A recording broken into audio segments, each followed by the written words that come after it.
मेरा नाम अमित कुमार मिश्रा। मैं आज आप लोगों को ग्रामर के विषय में कुछ बताऊंगा। ग्रामर विषय में आप लोगों को जो भी चीज बताएंगे हम बहुत ही आसान तरीके से बताएंगे, जिसको आप समझने में किसी भी प्रकार का प्रॉब्लम नहीं होगी। जो भी प्रॉब्लम हो आप लोग कमेंट बॉक्स में लिखें। हम प्रयास करेंगे कि उन चीजों को भी आपको अच्छे ढंग से समझाएं। अब ग्रामर में सबसे पहले हम आपको शब्द के बारे में बताएंगे कि शब्द क्या है, वर्ड क्या है। वर्ड के बाद हम आएंगे सेंटेंस पर, सेंटेंस के बाद लैंग्वेज पर, लैंग्वेज के बाद पैराग्राफ पर। लेकिन सबसे पहले हम वर्ड, उसके बाद सेंटेंस, इस पर फोकस करें। तो वर्ड के लिए हम हिंदी में शब्द लिखते हैं।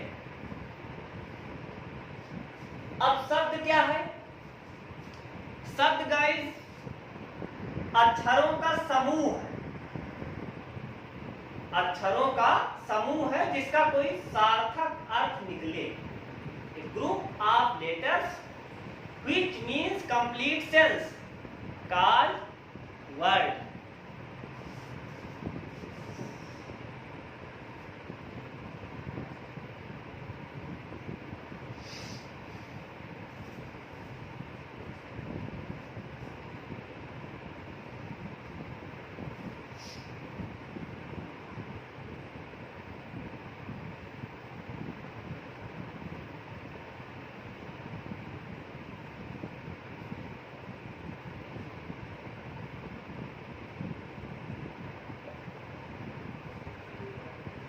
जैसे CAT कैट,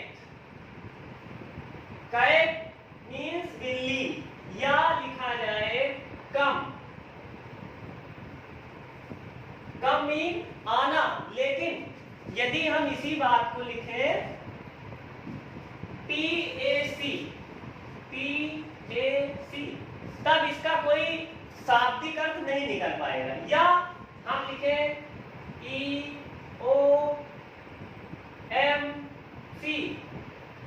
कोई मतलब नहीं निकल पाएगा। इसलिए अक्षरों के सार्थक समूह जिसका कोई सार्थक अर्थ निकले। तो गाइस आप लोग समझ गए होंगे कि शब्द क्या है, अक्षरों के सार्थक समूह को शब्द कहते हैं। अब आते हैं हम लोग सेंटेंस की तरफ कि सेंटेंस क्या है।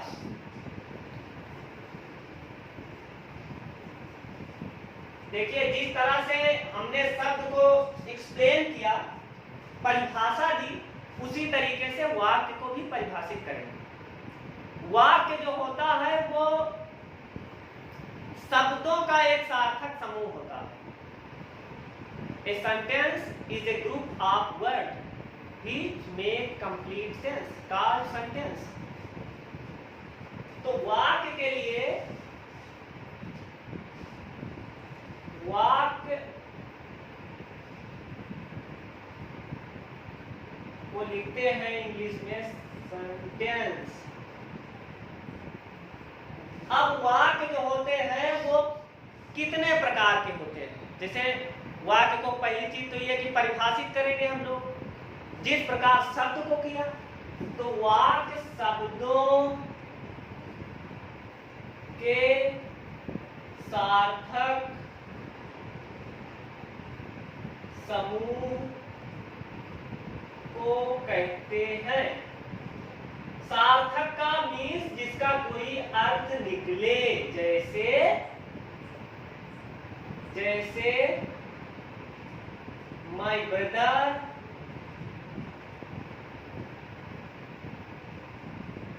Will teach you, my brother will teach you, मेरा भाई आपको पढ़ाएगा। लेकिन अगर निरर्थक में देखा जाए, अगर क्रम इसका हम ठीक नहीं रखेंगे तो कोई मतलब नहीं निकलेगा।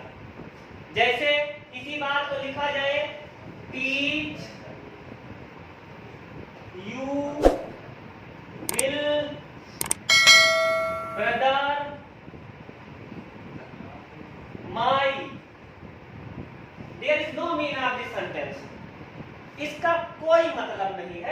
वाक्य का कोई मतलब नहीं है। तो हम लोग ये जान गए कि शब्दों को अगर हम क्रम में व्यवस्थित करें तो बन जाता है वाक्य, और अक्षरों को अगर हम शब्द के क्रम, अक्षरों को अगर हम क्रम से रखते चले जाएं तो क्या बन जाता है, वाक्य बन जाता है।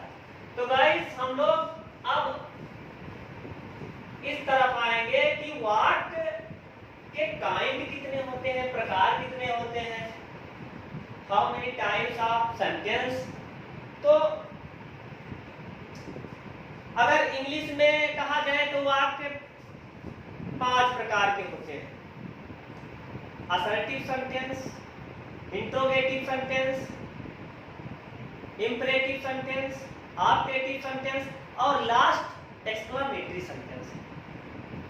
तो अगर हम क्रमिक तरीके से अध्ययन करें तो सबसे पहले हम असर्टिव सेंटेंस का अध्ययन करेंगे। असर्टिव की हिंदी होती है स्वीकारात्मक वाक्य, जिसको हम डिक्लेरेटिव सेंटेंस भी बोलते हैं। देखते हैं अब सबसे पहला जो आपका टाइप है वो है assertive sentence. Assertive sentence स्वीकारात्मक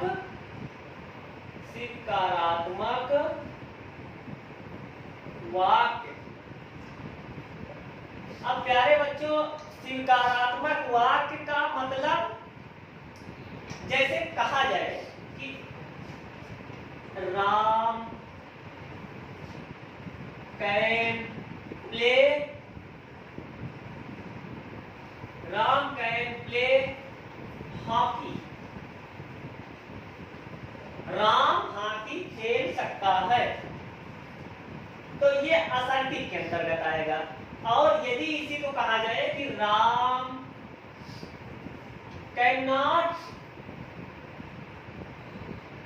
play hockey, Ram hockey नहीं खेल सकता है। अब सवाल ये उठता है कि इसमें नहीं है, इसमें सकारात्मकता की ओर इशारा है, इसमें नकारात्मकता की ओर इशारा है। तो असर्टिव के 2 लड़के हुए, हम ऐसे समझेंगे। पहला लड़का जो था वो था अफर्मेटिव और जो दूसरा लड़का था वो था निगेटिव। तो असर्टिव के 2 भाग होते हैं। पहला भाग होता है अफर्मेटिव और दूसरा होता है आपका निगेटिव। असर्टिव के कितने भाग हो गए, 2 भाग हो गए। आप बढ़ते हैं दूसरे की तरफ, पहला तो समझ ही गए होंगे, दूसरे की तरफ बढ़ते हैं। दूसरे का जो इंग्लिश नेम है वो है इंट्रोगेटिव सेंटेंस। लिखते हैं इंट्रोगेटिव सेंटेंस। प्रश्नवाचक वाक्य, प्रश्नवाचक वाक्य जिसमें कि प्रश्न किया जाए, जिसमें किसी चीज के लिए हम क्वेश्चन करें, प्रश्न करें। जैसे कहा जाए वेयर डू यू लिव, आप कहाँ रहते हैं, in which class do you live, आप किस कक्षा में पढ़ते हैं। यहाँ पर हम लोग कर क्या रहे हैं, प्रश्न कर रहे हैं। दूसरी चीज, तमाम ऐसे वाक्य मिल जाएंगे जो सहायक क्रिया से शुरू होते हैं। अब सहायक क्रिया से जैसे डू से स्टार्ट हो गया, विल से हो गया, हैड से हो गया, हैज से हो गया, उसको भी हम प्रश्नवाचक की श्रेणी में रखते हैं। या लिंकिंग वर्ब है, इज, एम, आर से स्टार्ट होंगे, उसको भी हम प्रश्नवाचक में रखते हैं। अब देखते हैं, जैसे हम लिखें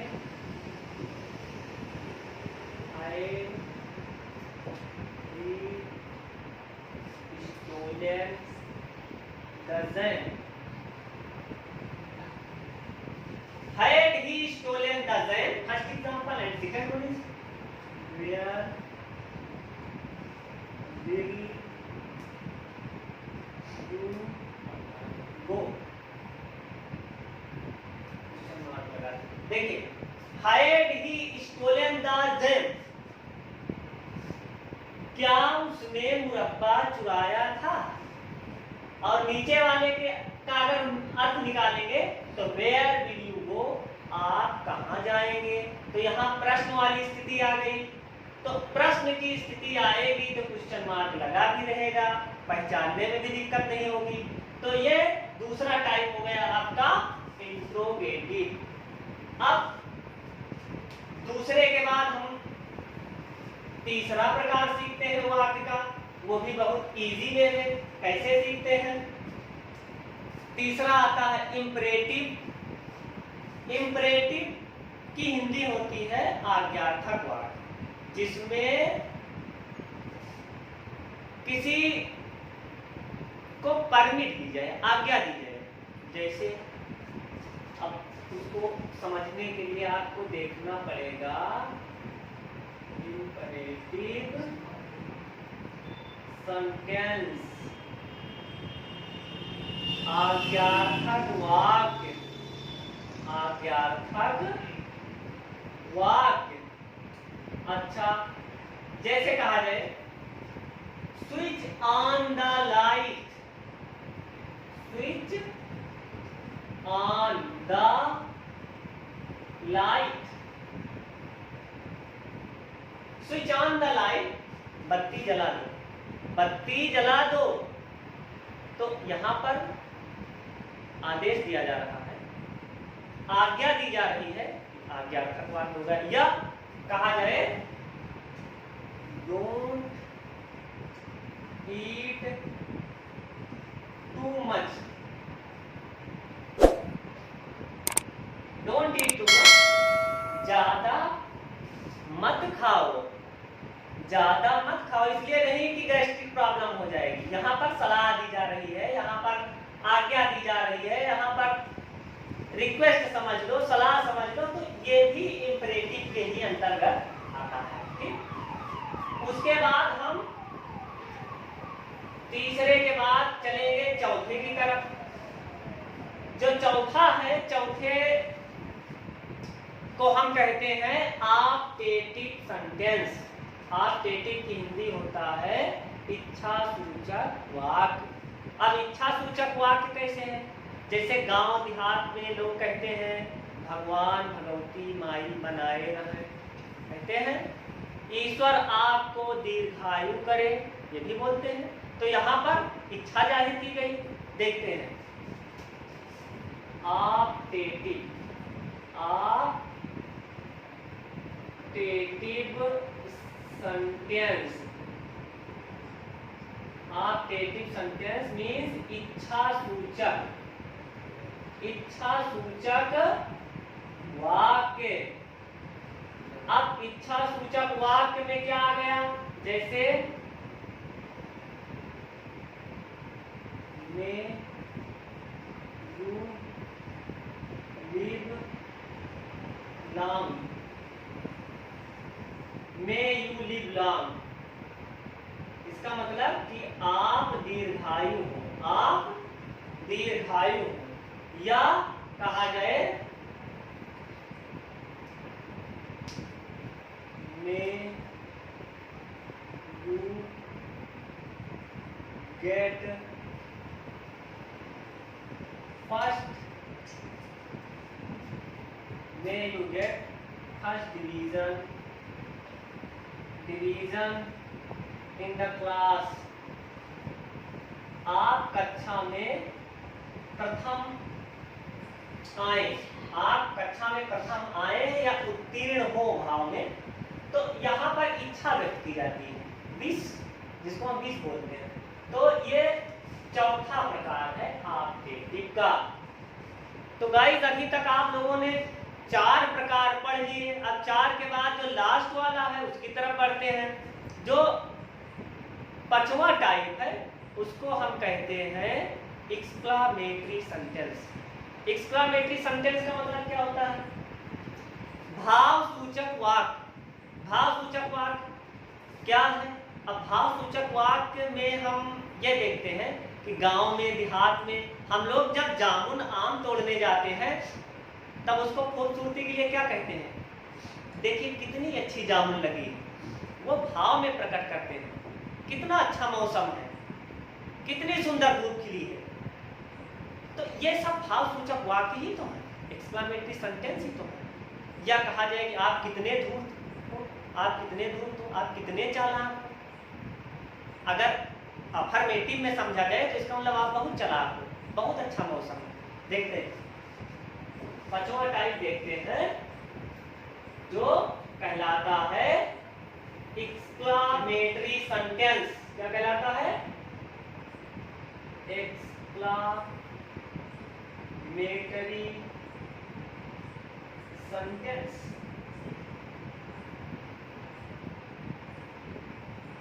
एक्सक्लामेटरी सेंटेंस जिसकी हिंदी होती है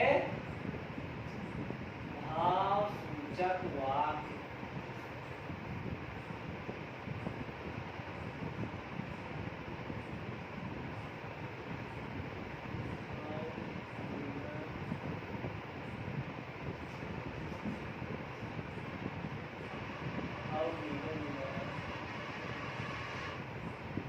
हाउ क्लीवर यू आर, इसका मतलब तुम कितने चालाक हो, तुम कितने चालाक हो। या कहा जाए एक व्हाट से देख लो, जैसे what a nice seen it is. इसका मतलब what a nice seen it is, कितना अच्छा दृश्य है, कितना अच्छा दृश्य है। तो गाइस हमने आज आपको वाक्य के बारे में बताया, वाक्य कितने प्रकार के हैं ये बताया, शब्द क्या है उसके बारे में बताया। और ये आशा करते हैं, होप करते हैं कि जो हमारे बताने का तरीका है वो आपको पसंद आया होगा। अगर आपको तरीके में कुछ कमी नजर आई, पढ़ाने की शैली में कुछ कमी नजर आई तो कमेंट बॉक्स में लिखें। हमारे चैनल को आप सब्सक्राइब करें, लाइक करें, जिससे हमको नया इंकरेजमेंट प्राप्त हो और हम आगे की चीज़ों को और अच्छे तरीके से पेश करें।